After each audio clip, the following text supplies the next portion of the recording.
malala ao amin'ny tompo ho aminareo anie ny fahasoavana sy ny fiadanana avy amin'ilay Andriamanitra ray sy Jesoa Kristy tompontsika. Amen. Finoana avy amin'ny tenin'Andriamanitra. Finoana avy amin'ny tenin'Andriamanitra. Zany indray rehavako malala no asongadiny ny mofinainantsika anio. Hitantsika ato amin'ny bokin'ny Josoa toko 7 ny andininy 7 hatramin'ny andininy 7:12.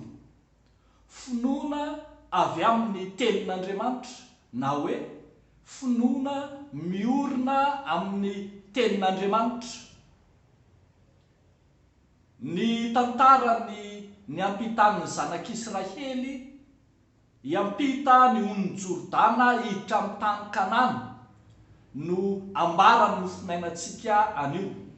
Efa fampanantenan'Andriamanitra ny hidiran'ny zanak'Israely ho any amin'ny tany Kanana. Eto anefa dia mampahatsiaro Andriamanitra fa ao amin'ny teniny no nahafahany zanak'Israely niampita nandeha tany maina, niampita ny on'ny Jordana. Ao amin'ny Josoa toko 1 dia niteny tamin'ny Josoa mihitsy Andriamanitra, io ilay tenin'Andriamanitra io, manao hoe tahaka nombako an'i Mosesy nombako anao koa. Dia indro hamarinan'Andriamanitra eto izany teniny izany, ka ny nahafahan'ny zanak'Israely nihita ny tany maina zany dia noho ny fahatanteran'ilay tenin'Andriamanitra. Zay no antsoina hoe finoana, tenin'Andriamanitra tanteraka. Ary koa mbola ambara eto fa nomen'Andriamanitra mialoha ny toromarika rehetra hiampitana ny on'ny Jordana. Ny fiaran'ny fanekena lanjain'ny mpisorona, misy ireo lehilahy avy amin'ny fokom-pirenena 12 ary dia hiampita tany maina ny zanak'Israely. Ny teny mialoha Andriamanitra dia tanteraka tamin'ny Josoa sy tamin'ny zanak'Israely zany. Zany hoe lay zavatra niseho tamin'ny fiampitana ny tany maina na dia tondraka aza ny rano dia asan'ny finoana miorina amin'ny tenin'Andriamanitra.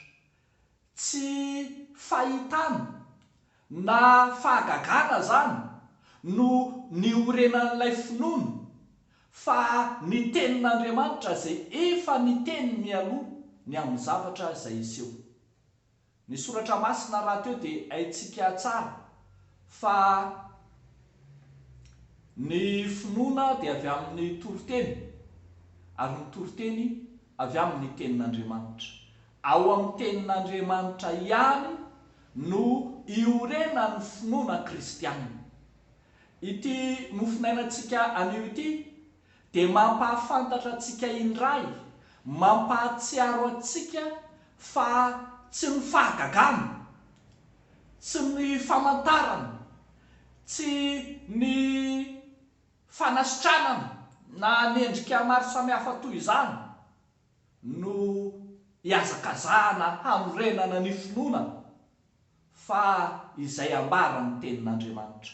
Ao amin'ny tenin'Andriamanitra no misy ny sitrapon'Andriamanitra, ka ny sitrapon'Andriamanitra no iorenan'ny finoana kristianina.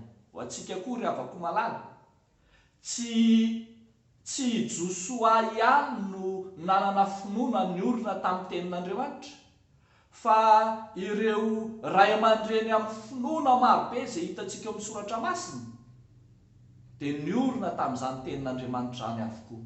Ary izany koa no ampirisiana antsika dia ankehitriny, ampirisiana antsika ankehitriny hiorina tsara, hiorina mafy amin'ny tenin'Andriamanitra, fa ny tenin'Andriamanitra no loharan'ny finoana kristianina.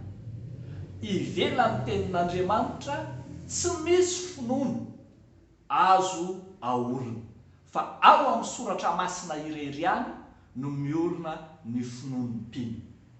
Dia ho an'Andriamanitra ny voninahitra ry havako ho amintsika kosa izany tenin'Andriamanitra izany.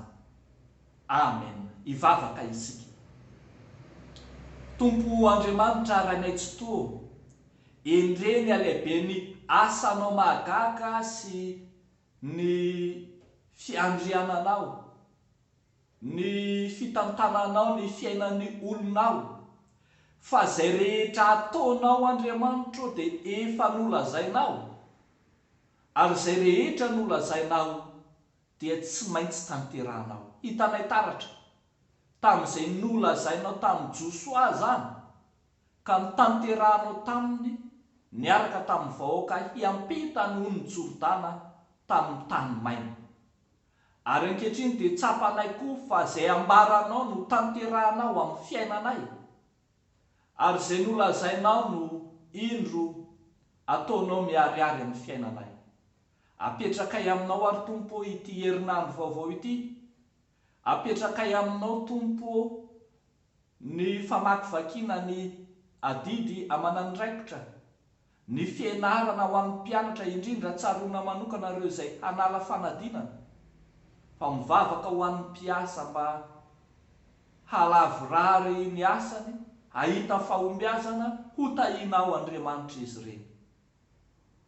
Izay rehetra efa voasoratra ao ho an'ny tsiraray avy Andriamanitra angatahanay araka ny sitraponao. Amin'ny anaran'i Jesosy Kristy Tomponay, nanaovanay izany mivavaka izany. Amen.